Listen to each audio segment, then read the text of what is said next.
Okay, well, good afternoon. Welcome to What Matters to Me and Why. My name is Claire Yu, and I am a professor in the Department of Physics and Astronomy and chair of the organizing committee of What Matters to Me and Why. So it's my great pleasure to welcome you on behalf of the whole committee. Let me start with some housekeeping announcement. This talk is being filmed and will be posted online. So if you don't want to be filmed, move to the back. If you're in the front, that means you consent to appear on the video.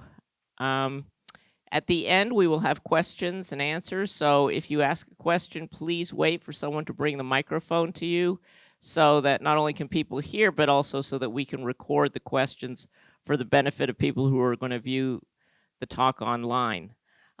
Last of all, sorry. Last of all, maybe you should turn off your cell phones. So please help us to keep everything clean by taking your lunch outside and disposing of it. You're welcome to eat lunch during the talk.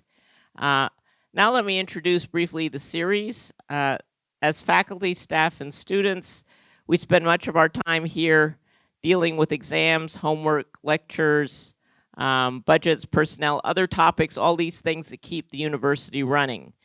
And What Matters to Me and Why is a chance to take a few minutes, stop, take a breath, and have an opportunity to hear from one of our colleagues who shapes UCI through their daily activities. It's a short, informal talk, and what we do is simply ask the question, what matters to you and why? There's no prescribed format, but the speaker is allowed to take that and answer it in whatever way matters to them.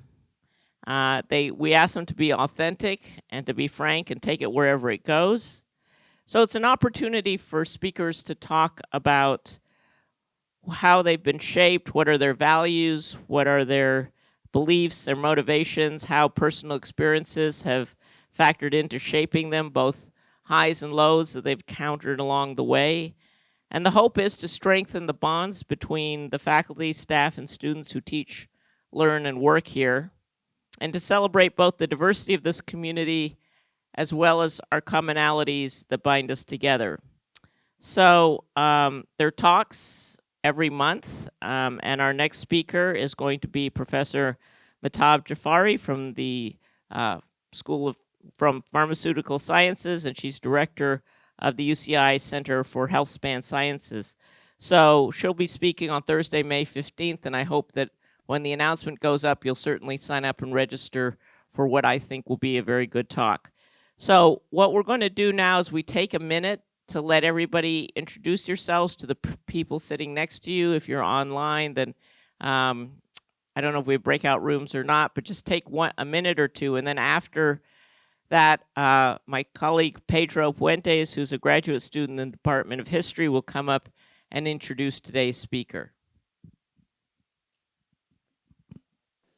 Hello, everyone. If I could get everybody's attention once again to the front. Oh, thank you, everyone. I hope all of you are doing well. Once again, thank you for everybody in attendance in person and in Zoom. My name is Pedro Enrique Puentes. I am a history grad student here at UCI, and it is my honor and pleasure to introduce Dr. Wayne Hayes. Dr. Wayne Hayes is originally from Canada, where he matured very early. It's necessary since most of them get eaten by polar bears before they reach the age of 18. Dr. Hayes escaped just barely in time, jaws nipping at his heels as he ran for the plane. Now, he lives here in the OC, where the fauna includes coyotes and rabbits. At the heart, he is a scientist, but he's done a lot of other things, like traveled to probably 50 countries and lived at least a year in 4 of them. He's flown planes, rode motorcycles, driven cars, skis, skates, skateboard, rollerblade, surf, swim, run, row, snorkel, scuba, dive, bike, hike, rock, climb, go to the gym, and stargaze, sometimes even with a telescope. A friend once described him as a guy with as many talents as James Bond, but with a much better sense of humor.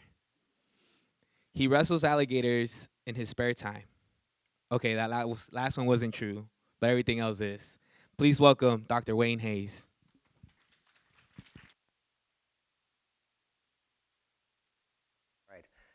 I thought for sure that they would turn back that paragraph and say that's a bit too wild and crazy, but apparently they just took it verbatim.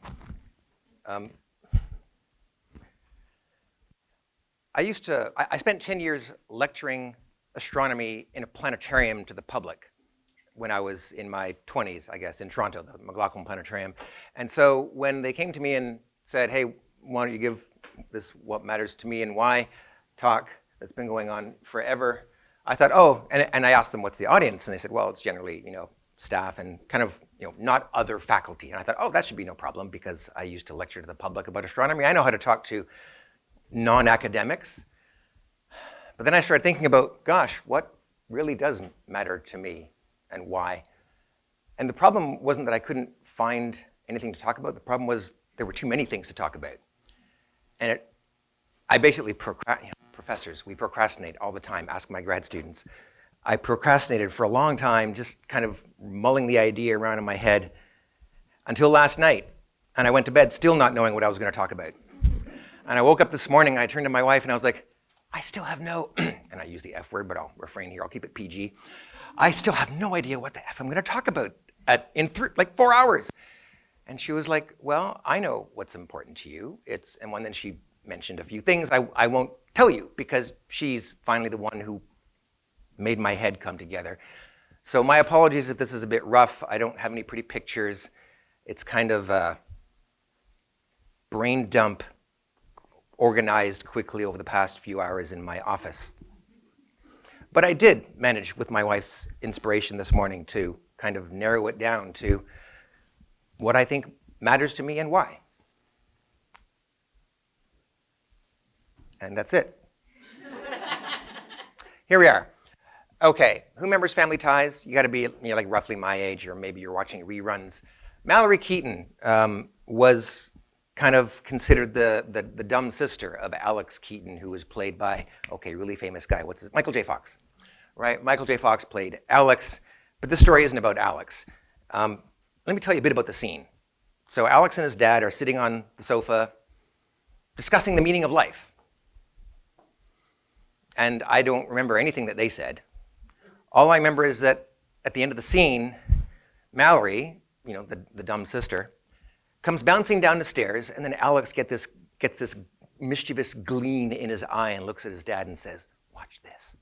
He turns to Mallory as she's coming down the stairs and says, hey, Mallory, what's the meaning of life? And without skipping a beat, Mallory trots across the living room and says, the meaning of life? Oh, that's easy. Try to have fun, try not to hurt people, hope to fall in love. And then she disappears into the kitchen. And Alex and his dad kind of look at each other completely dumbfounded. And even I was like, wow, that is just so succinct and beautiful. I have spent the past, I don't know, however long Google has existed and YouTube, looking for the clip. I don't have time to go through every single episode of the entire Family Ties history. I don't know how many years it was on, but that clip has been in my memory since I saw it as a probably teenager in the 1980s. I still can't find the clip. You Google on YouTube, Mallory Keaton, meaning of life, you find all sorts of other things about Alex talking about the meaning of life and his valedictorian speech in high school, and I can't find the clip, but I know for certain this is what she said. And so, what kind of congealed in my head this morning after my wife's inspiration or help in kind of zeroing in was I thought I'd start with this. And I thought this would be, once again, I spent 20 minutes on YouTube and Google looking for the damn clip. Still can't find it. And then I realized, you know what, the clip doesn't really matter. What matters is the phrase, the statement, and how I believe it's true to this day. And I decided that I'm gonna organize my talk around these three statements. Try to have fun, try not to hurt people, hope to fall in love. What does that mean to me, and how does that kind of congeal the ideas together that I've been mulling over for the past few months? I'm not a PowerPoint expert. I know I screwed something up here, but let's start. The first thing she says, try to have fun. What does that mean? Well, a long time ago, I made a decision that I want to enjoy my life. And I think that having some money is good. You don't want to be living under a bridge starving. But Loving life to me is more important than money. So talk to any computer science professor, any of us. We could quit tomorrow, go work at Google, and triple our salary. Why are we academics? Because we love it. I love academia, among many other things.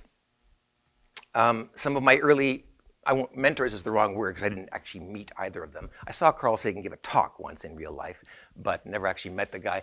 I saw the first version of Cosmos in the 1980s when I was a teenager. It's about the universe and astronomy and what we knew, and it had 13 episodes, and I bought the book. I still have an ancient VHS tape that's probably crawling with ants by now.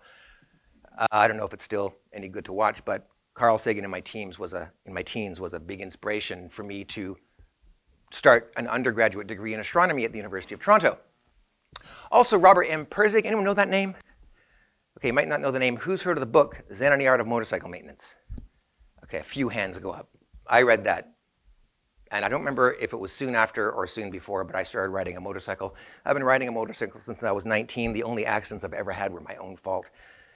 I learned quickly that I'm not invincible. Anyway, some early mentors that convinced me that kind of philosophically enjoying your life is more important than just getting money. Single most important thing, choose a career that you love. I am so lucky. I feel blessed every day that I wake up in the morning thinking about my job. And it's not with any angst. It's like, which among, my grad students can confirm this, which among the 20 projects that I'm currently juggling should I spend a bit more time on today? Writing the paper, making the algorithm work better, talking to grad students. I love my career, and I know it's a sorry fact that not everyone does, but if you can, it's probably too late for most of you, tell your kids, find something you love and pursue it. That's because you spend more than 50% of your waking, at least 8 hours. 8 hours is a joke in modern America, right? 40 hours a week, ha! But, even so, if you spend 8 hours a day sleeping, 8 hours a day working, you have another 8 hours to, eat and do whatever your spare time gives you if you have any. But that's 50% of your waking time at least. It's 50% of your life that you're awake. Find something you love to spend that 50% with. Happiness. Fun, happiness, they're kind of similar, not exactly the same thing, but choosing a career you love and enjoying your life, I think, is crucially important. And again, if it's too late for any of you, try to encourage your kids to do something that makes them happy. Some simple things, simple advice. Take breaks, right? Once an hour, get up and walk around for 5 minutes. I often fail that one. Try to take that spare time that you have out of the 8 hours you have left after you're working to do something other than your work. 5 days means, take a holiday. And when you take a holiday, try to really get away from what you're doing. Well, I guess that really means kind of 1 week, but 5 weeks is, in Europe, they have, long holidays with several weeks. I think most people here start off with 2 and it kind of slowly accumulates. The point is, take breaks. It's important to keep your mind working efficiently, right? I have found that when trying to solve a difficult problem, it's better if when I start to feel weary or exhausted or frustrated, get up and walk away, do something else for 5 minutes or 5 hours. You'll come back with a fresh perspective. And it also helps to keep you happy, exercising different parts of your brain.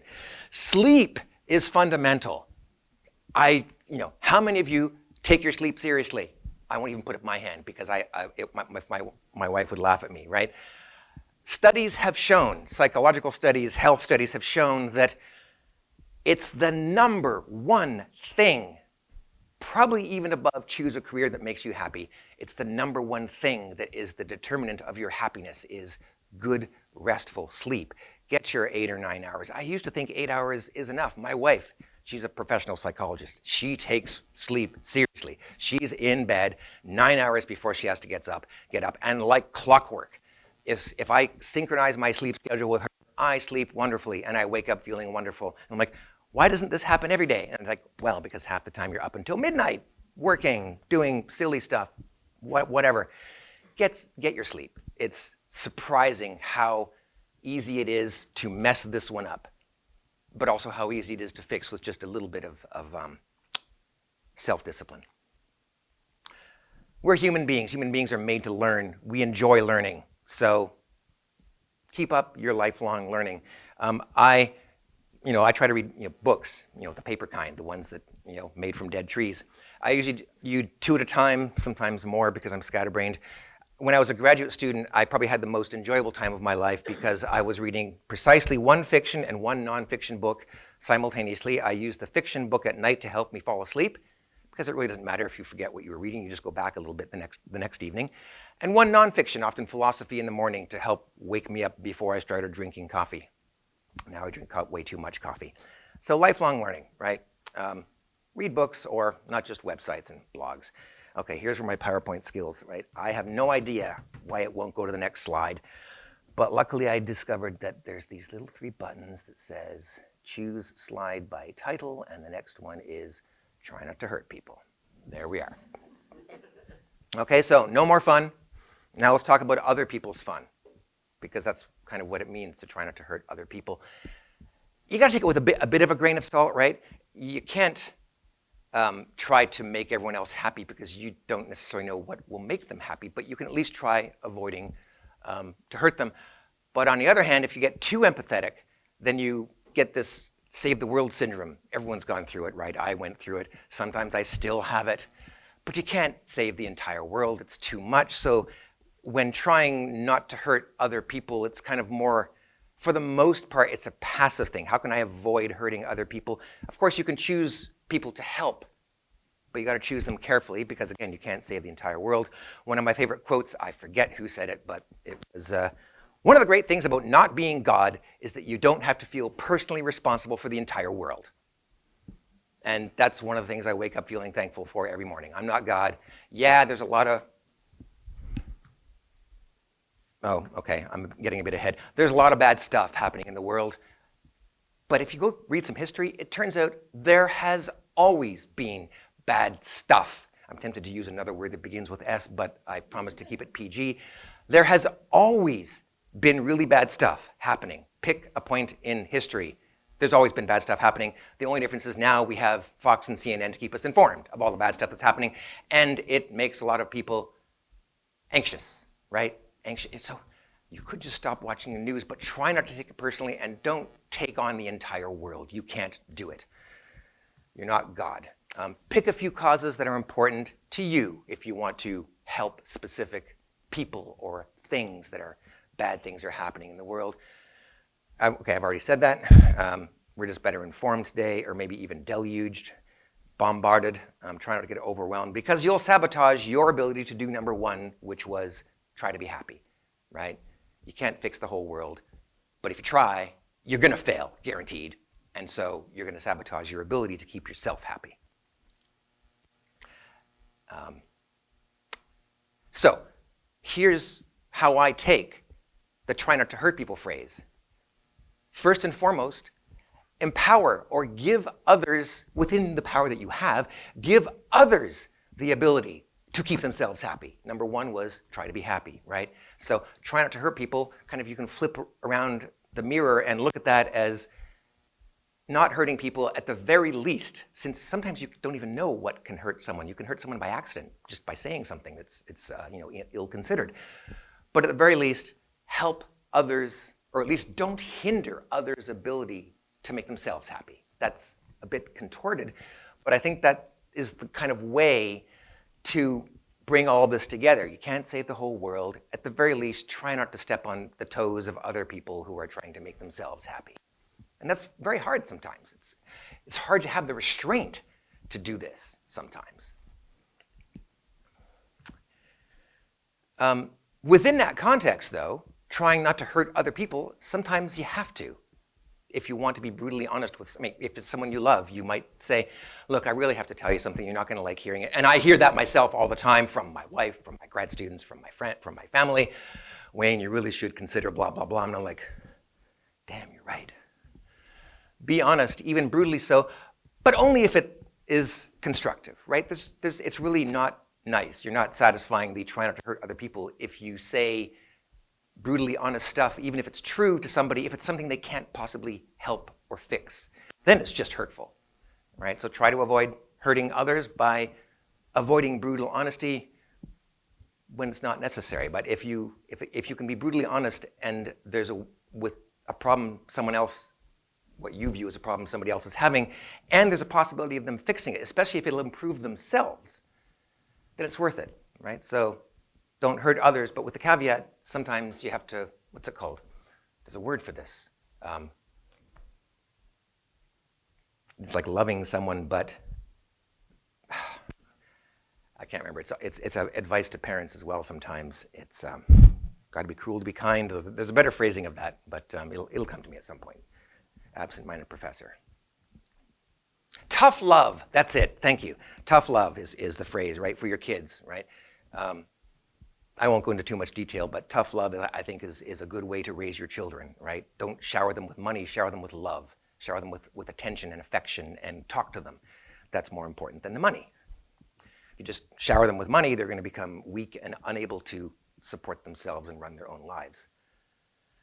There's also this very interesting idea I heard a long time ago. It's called temporal injury. It means don't forget to avoid hurting people that don't exist yet, right? I heard about it in a science fiction story where this, in the context of the science fiction story, the future was kind of semi-determined with, we still had, free will, but there was some determinism in the future. And so in this science fiction story, people knew that there would be future people who existed. And the idea of temporal injury was, I'm not sure if that's the exact word they use, but the point is to acknowledge the fact that avoiding hurting others includes others who don't yet exist.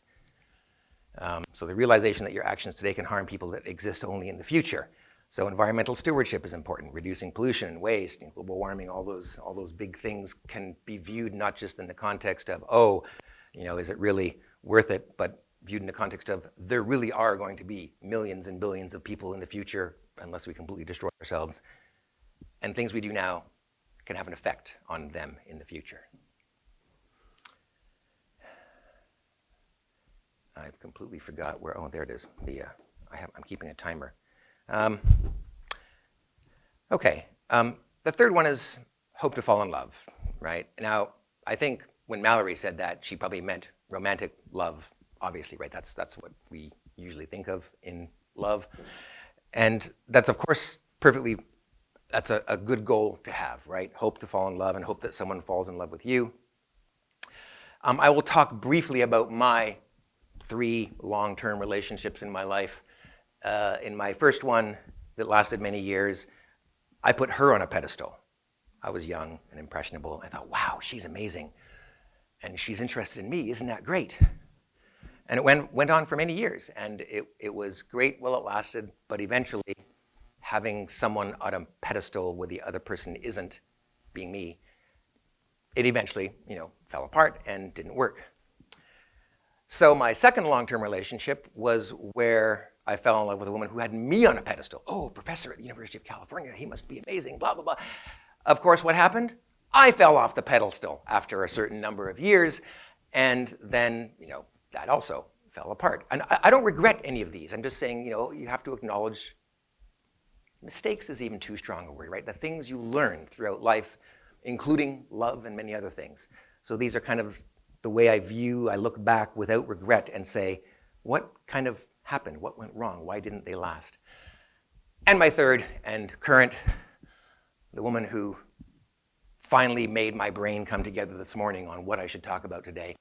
I have her on a pedestal and she has me on mine as well. We're on equal, slightly lower, but we're both on pedestals. We both love and respect each other. She has a career, I have a career. Our careers are completely different. She's a psychologist, I'm a computer scientist. Who'd have thunk it, right? But maybe third time lucky because we live and learn.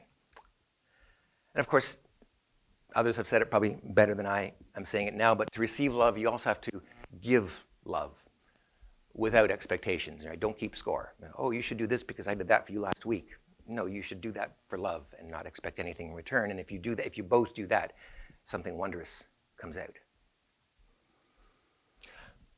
But I want to talk more widely about love, not just romantic love, but platonic love, philosophical love. What does that mean? I love my grad students, but not in the same way I love my wife. That would be gross, right? And probably against California rules, the state of California, University of California, right? So, partly in the context of, okay, I don't really know how to put this in context, but my close friends, and especially my wife, have heard me say many times, I don't give a, okay, there really is no word that begins with S that I want. I don't give a hoot what other people think. I will do this because I believe I have a strong moral compass, and if other people don't like it, then to them. But I do respect the opinions of some people. So listen to the people that matter to you, right? Your spouse, maybe your family. I know there's no shortage of people who are like, oh my God, if I could have chosen my family, I wouldn't have chosen them. So, presumably your spouse you respect, or whatever, your partner, whatever you want to call it, possibly your family, some members of your family. The people you choose as friends, you get to choose who your friends are, so presumably you respect them. Any mentors that or inspirational, the mentors don't have to be alive, right? Carl Sagan, Robert Pirsig, Albert Einstein, whatever, right? You can read biographies or read history and get inspiration from people and think, oh, what would this person have done in this case? And for the most part, the rest, and by the rest I mean the rest of the people on planet Earth, including people who see you walking in the street every day, the rest don't matter, in my opinion, right? I really don't care what other people think unless they're the people who I care about what they think about. It's kind of a weird, recursive thing. It's the only people whose opinions I care about are the people whose opinions I respect. And that really takes a lot of weight off your shoulders when you simply stop caring about what people think. So one, I have to tell, I'm actually ahead of time. I didn't realize I usually talk way too much. I tried to tell myself, don't babble. But I think I have time for one anecdote. It was right here in University Hills in the 2000s, a few years after I arrived here. I had a house close, if you don't know where Murasaki Street is, don't worry, it's high in the hilly part. And there was a time, not right now, but there was a time when I would religiously go to the pool every morning. And I would do it in my housecoat. Now that might be a Canadianism, housecoat. What's another word for a robe? Right, just a robe, right?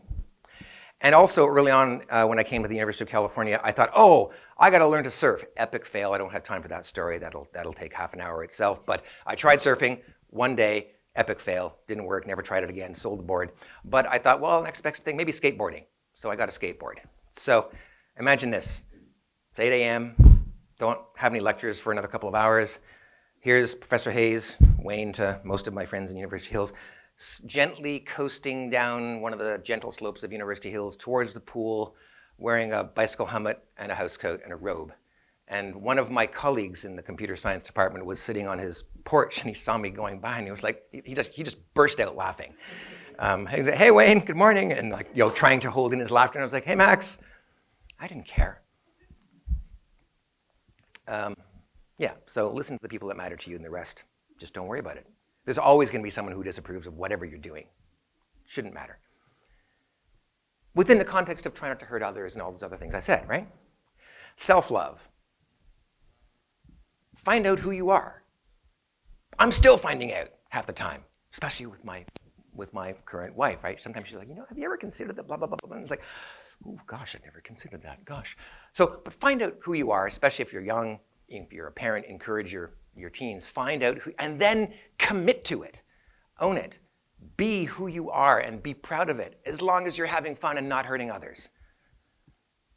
A lot of people are kind of shy or embarrassed about who they are. You have to you have to own it.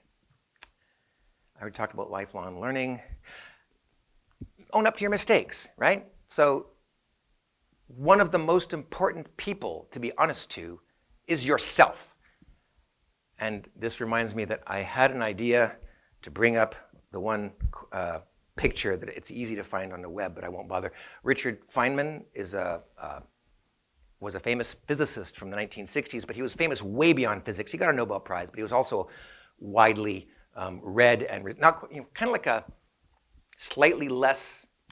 Einstein is this famous. Stephen Hawking is this famous. Richard Feynman was maybe around here, right? I'm down here, but so Richard Feynman. And there's a poster. You can find the quote very easily. He said, I'm going to screw it up. and there's no way to share it here. It was something along the lines of the easiest person to fool. He was talking really in the context of science, but the quote works anywhere. The easiest person to fool is yourself. And he was talking about, again, about scientific experiments, right? If an experiment doesn't go the way you wanted, you can sweep it under the carpet and pretend it didn't exist. That's bad, right? Because scientists are supposed to be connected with reality. So the easiest person to fool is yourself. Once you've managed to not fool yourself, not fooling others is easy. All you have to do is be honest in the traditional sense. Something like that is the quote, right?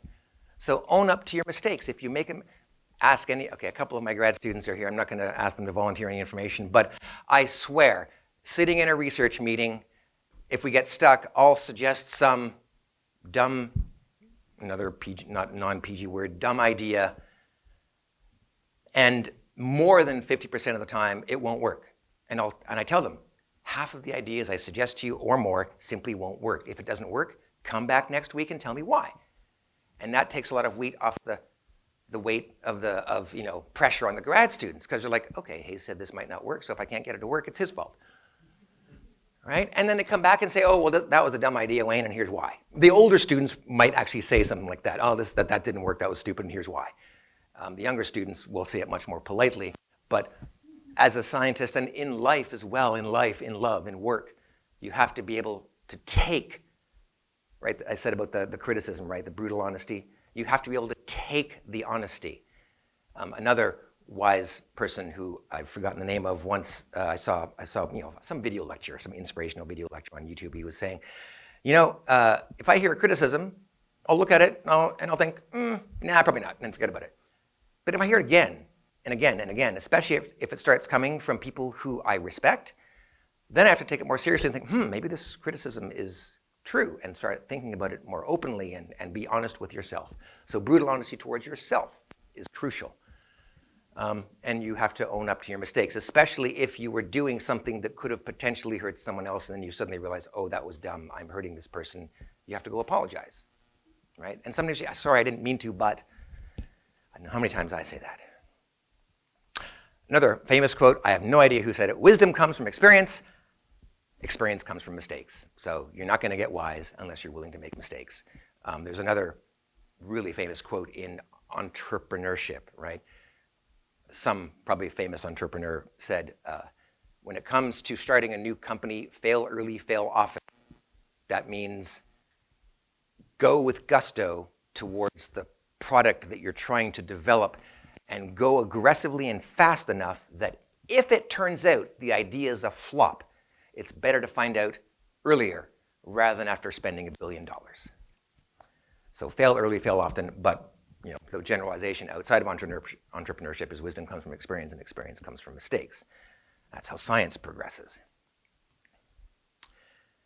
I think this is almost my last point, and I'm like, this is very unusual for me. I'm ahead of schedule. Love yourself, love your partner, love people you care about, again, in a Platonic philosophical sense. Love people that you respect, love the world, love the planet that supports us, and the universe. And I'm going to finish with, I was hoping to find some time to show a clip from Carl Sagan and Cosmos, which I talked about at the very beginning as one of my very early mentors. And one of the things he said several times in that series was look up. The idea being, there's a big universe out there. I mean, I still love astronomy, even though I didn't mention it too much in this talk. It's a big universe. There's lots of space out there. There's even lots of space here on Earth. And sometimes your own problems seem overwhelming. And they can be. It's okay. It's okay. It's also okay to break down and cry sometimes. But it's a big world, and you'll find a solution to your problems and get inspired by the world around us. Not just look up. You don't have to just look up at stars. You can also look up at clouds and trees and the beautiful sky and the birds. I like to say, I love the fact that my wife now likes to go on walks more than she used to. She used to think walks are boring until she noticed that whenever we would go on a walk, I would literally stop and smell the flowers. Right? If I'm walking in University Hills past someone who has a flower bed or a rose garden or whatever, I'm not a botanist, so I don't know. Flowers that reach the sidewalk, I'm like, oh, I'll give them a sniff. Sometimes there's no smell at all. It's like, well, they're still pretty. I literally stop and smell the flowers. And my wife started doing that, and she was like, wow, it's just such a simple thing to just stop and smell the flowers, and it's so relaxing. So look, maybe I'll change this to look around. See the world around you. When you take that 5-minute break and get off your seat and go out for a little walk, look at the blades of grass. Look at the ants. Yes, University Hills and UCI is full of ants. That's why our mascot is the anteater. But ants have lives too, and you can watch them. Sometimes it's interesting. So that's all I have for slides. I could tell more. I mean, I think technically I still have another 5 minutes by my watch or by my clock here. Does anyone have any questions, or should I just tell more anecdotes? I can talk forever. Just ask my students. We'll hand out the microphone. Any questions? Yeah, I saw. Let me start by asking you a question. Thank you very much for that talk. Can you tell us a little bit about your upbringing? You're from Canada, and can you tell us a little bit about you? Sure. I actually was thinking about talking about my upbringing, and I actually even have some slides, although I didn't put them in here. Yeah, I grew up in Canada in a very kind of lower middle class area, very multicultural.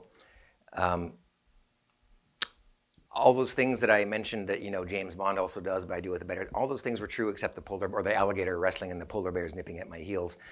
I learned how to fly airplanes when I was 16. Gliders. So I got my glider pilot's license at 16 through an air cadet program, which is kind of Canada's, junior military. I wanted to be Tom Cruise and Top Gun, but in the Canadian Air Force. But then I had to start wearing these at about the age of 17, and that nixed any ideas. And I thought, well, I like things that are up, like airplanes and clouds. What's the next best thing up there? And it happened to be night. It's like, oh, stars. Hey, maybe I'll get interested in astronomy. And I was also kind of starting to watch Carl Sagan at that time. Right, so gliders at the age of 16, single engine power plane license at the age of 17. I got my motorcycle license when I was 18. I didn't bother getting my driver's license for cars until I was 23, and by that time it was boring. That's a fun story. So I'd honestly never driven a car, never sat behind a wheel of a car, but at the age of 23, I was like, well, I've been riding motorcycles, I fly airplanes, why not do cars? And so I took the classes, and in the first lesson, I got into the car and just started driving, and I told the instructor I'd never driven. He's like, you're shitting me. Oops, PG. He was like, he said something like that. Like, you're kidding me. You've never driven it? I was like, no, I've never driven a car before. I parallel parked in the first lesson. I did a whole bunch of things. And after like the second lesson, he was like, oh, this is crazy. We went to an wide open parking lot and spent the rest of the time that was supposed to be, learning how to drive. He set down pylons in the parking lot, and he showed me how to do donuts and stuff. It was all sorts of fun. Toronto is a wonderfully cosmopolitan, multicultural city. When I came to the US, I had a postdoc at the University of Maryland with James York, who, along with Benoit Mandelbrot, are credited with the discovery of chaos and fractals, if you've heard of those kind of things. But I used to play a game with Jim. I told Jim, I could buy anything that you could name, because College Park is in the middle of nowhere, right? It's a suburb of DC. It's like there's literally cows in the field across the street because it used to be an agricultural university. I could buy anything at all within a half hour of the University of Toronto campus where I got my degree. And he started naming things, and he never named anything. Like he said, how about a John Deere tractor? It's like, well, okay, the John Deere corporate headquarters is like 5 minutes by subway north of the university. How about a live cow? Am I allowed to make it November? Because in November, there's what's called the Royal Winter Fair, where farmers from all across Canada come and bring their prize animals of various sorts. Oh, my cow got a blue ribbon. That's in November. You can literally buy a live cow at the Royal Winter Fair in Toronto in November. So he never managed to name anything that I couldn't buy within a half hour of either walking or public transit or maybe driving of the University of Toronto. So that's kind of the environment I grew up in. So how did you go into computer science? That's interesting, right? So I told you that after watching Cosmos and Carl Sagan, I entered the astrophysics program at the University of Toronto. I actually got 3.5 years out of 4 into the astrophysics program, and somewhere in there is when I started sitting down in front of my computer and writing programs. And one of the physics assignments, I hadn't taken any computer science classes yet. I was programming myself on a VIC-20 or Commodore 64. One of the physics assignments was, you're supposed to use calculus, so here's a measurement, and it has error, right? You know, oh, how tall am I? I'm like 5'8" plus or minus an inch.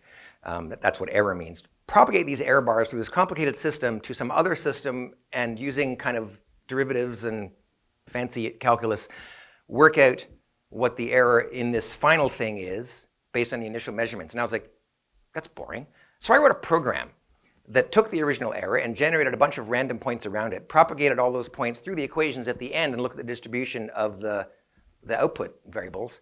And I submitted the answers along with the computer program, and it was a long computer program and the output was basically correct. And the TA who was grading it, I'll never forget this, the exact words the TA wrote on the assignment was, "I've never seen someone do so much work to avoid a little work." And at that point I thought, maybe I should walk across the street to the computer science department. So I literally almost finished a astrophysics degree before switching to computer science. Right. Thank you. Hi, thank you so much for your talk. I was just wondering, like, career-wise, what would you say is like the hardest decision you had to make, and what was the risk you took? Oh dear God. Remember how I talked about earlier how I didn't have any trouble? It wasn't like I couldn't find enough things to talk about. I had too many. I've made so many mistakes. Okay, I mean, you're not asking for mistakes. Hardest decision. The one that comes to mind, although I'm not certain it was the hardest, was leaving Canada. Because after I finished my PhD, you know, I have family and tons of friends in Toronto. I wanted to stay preferably in Toronto, at least in Canada. And I knew at that point I had to be an academic, right? I already made the decision, no, I don't want to go to industry. I could make lots of money there, yeah. But as a matter of fact, I actually went to industry for 1 year. And then after that year, I was like, F this, I'm going back to academia. Did a postdoc in Toronto. My salary was cut by more than a factor of 3, and I was okay with that. There's an indication of how strongly I believed I wanted to be an academic. I spent 3 years in Toronto looking for jobs in Canada, academic jobs, right? Professor jobs, tenure track kind of thing. But the sorry fact is that the entire country of Canada has about the same population as California. And so academic jobs are simply few and far between. And so eventually I had to turn my eye to the evil neighbor to the south. That's a joke that Canadians use all the time. Maybe it's a bit more true now than it used to be. That reminds me of another, short joke. Mostly laughed at by Canadians, but what the heck, I have the stage. You know, it's a fact that Americans cross their southern border for cheap wine, liquor, whatever other things, cheap shopping, cheap gas in kind of a backwards country. Funny thing is, so do Canadians. So turning my eye to the US was the hardest decision I made. I don't regret it at all, right? I was like, wow, when I got this job offer, like, wow, I get to go to California, no more snow. Actually, I miss snow now. But in hindsight, of course, I don't regret it in the least. It's wonderful here. Maybe not the traffic, but everything else is wonderful. So, but at the time, it was soul-wrenching to leave Canada. I'm a flag-waving Canadian, still. There's probably others, but that's the one that comes to mind and is most entertaining. Any more questions? Raise your hands. Do we have any online? All right, I'm going to put one of my friends on the spot. Brian. Brian's a professor here, and he's known me almost since the beginning. Ask me something embarrassing. You know stuff about me that nobody else here knows. Go ahead. Or tell a story about me. You must have some. I'm a very, what's the word for very friendly and easy to make friends? Gregarious. Describe the pizza group. Yeah, so I guess Wayne for a long time had this group of people that would go to just eat pizza every week. There was a nearby restaurant that had like cheap pizza with free drink or very low cost drinks on Tuesdays. I guess it's long ago killed by the Irvine Company, or they killed by the Probably. Well. Yeah. So yeah, and there was, I guess I stopped maybe 10 years ago or so? Yeah, it was the Steelhead Brewery. And so when I first moved here, I had no friends, right? Didn't know anybody in California, especially in Irvine. So I thought, well, and I was kind of, I like having friends and people around me. So I thought, well, how do I make friends? So I started gathering up friends, people, colleagues in my own department, a very small select group of people in my department, and then like, for example, Stash. And then they started inviting other people from other departments. And before I knew it, I had 30 and also I said, it doesn't have to be faculty only, postdocs, grad students, anybody.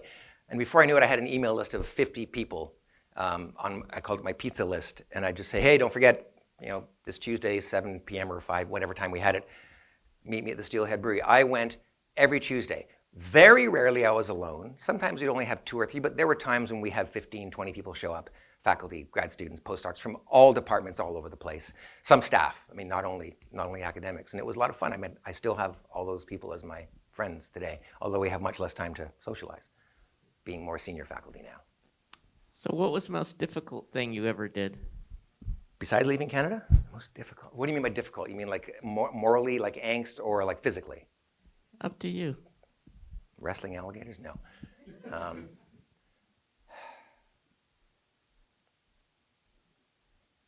There's so many things to choose from. Yeah, let's take a question. That's a really hard one. I kind of want to hear the answer to that one too, but you mentioned that you love the academy, right? And that you were so much happier in the academy than in industry. And I'm Yeah. curious if you could tell us why you think that is, and if the academy has changed. And it seems like you still love it, but is there anything that it could do to make you stop loving it? So just to be clear, when he says I assume you're an academic, right? Yeah. So the academy does not mean the Academy of the Academy Awards. It's what scientists and academics use to refer to the society. The group of people who call themselves academics is the academy. That is actually, gosh, can we go back to the what's the hardest thing ever? It's hard to put my finger on it. Why do I love academia so much? I get to be myself. I get to be honest. I don't have to wear a suit. I just love science. I really think like one of my core values is honesty, right? I consider that supremely core value. And it's a lot easier to be brutally honest in academia than in many other places. Maybe I'm actually fishing. I'm not quite sure how to answer that.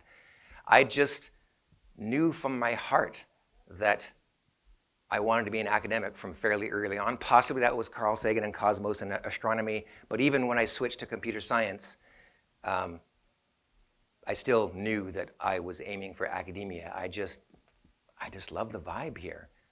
I could also say things that are also true, like I love to have some kind of influence on the next generation, right? I hope that most of the influence on the students who take my classes and my grad students, I hope that influence is positive and that I can help shape their future in a way that makes both them and society at large better. It's not clear that you can always do that in a corporate setting. Sometimes you can, but not always, and it's just happiness. I don't know how to answer your question. I just love it here so much for many reasons, and I have never been able to kind of pinpoint one central reason other than maybe honesty. Okay, well, if there are no further questions, we probably should. Oh, there is one here. I can, whoever asked the question about what's the hardest thing, I can tell you for certain that it was not switching back to academia and taking a pay cut of a pay cut of a factor of 3. I didn't care. I wanted to go back and be an academic. What was the question? The new question? You mentioned that you grew up in Toronto in a very multicultural community. I was wondering what your experience was like then when you went to Kansas and then here in Irvine. Kansas. Did you? Sorry, I thought you said that you went. University of Maryland College Park. Sorry, Maryland College Park. Yes, although that's in DC, so maybe yeah, it similarly. But well, here in Irvine, Orange County. Well, I don't think that you could buy a John Deere tractor within 30 minutes of UCI. Literally. I spent a year and a half in that postdoc, and he listed a whole bunch of things. Even the red light district, that's like a 5-minute walk from campus. So there isn't anything that he could name in a year and a half, even though he's a really smart guy, that I couldn't buy somehow in some manner. But coming here, so when I got the job offer, I was like, wow, California, it's awesome. But I'd already forgotten the fact that when I came here by rental car, I was like, God, this place is so barren. I live in University Hills because I value walking to work, but the culture shock was, that woman out there knows me. She probably didn't even know I was giving the talk. One of my neighbors, actually. I'm giving the what matters to me and why thing, but keep walking. Yes, I'll talk to you Saturday. I think the biggest culture shock was just Canada to the U.S. So let me give you an example. So I once read a book about, it was a corporate not self-help, but the kind of self-help book aimed at people who were in companies. The differences in making decisions in a corporate setting, Canada versus America, that was one of the chapters. In Canada, we really, so like we're pinko socialists, right? But not just in the government sense, but also in how we interact socially. So for example, when a decision needs to be made in an office or in a group setting, in a corporate setting or anything, there's usually the boss in the US. There's the boss, and the boss may or may not take input, and the boss makes the decision, and that's it. There's a guy in Washington right now who's doing that, right? Very firmly. It's called the big man, right? The anthropologists call this the big man society, where there's a dude, usually a guy, at the top, and he makes the decisions, and everyone just is supposed to shut up and follow. In Canada, that's not how it works. Even if there always is a manager or a boss of a group, the manager always solicits we get together in a room and we make a decision collectively, we bargain, we prioritize, we compromise, and it's rare. I have spent 3 years in industry, all in Toronto, in three separate companies, and it was pretty much ubiquitous that when big decisions needed to be made, it was done. Groupthink is the wrong word. It was in a positive way, allowing for the fact that your minions, if you're a boss, your minions can have good ideas. I use the term minions like in the most positive sense. Your underlings, whatever you want to call them, listen to them. Sometimes they have ideas that you don't. That's why capitalism works better than fascism, right? The big man at the top can't possibly have as many good ideas as millions of capitalists running around trying to make money, right? The capitalism has bad aspects to it, but one of the good things about it is smart people will figure out how to do something well that others want to buy, and that is a good thing. That's why we have so much junk on it. That's why there's 50 brands of toothpaste on the shelf, whereas if you go to a communist, fascist type country, there may not be any toothpaste at all. So I don't even remember what the original question was. See, Thank you everyone for your wonderful questions. Before you leave, if we could give Professor Wayne Hayes a round of applause for his time.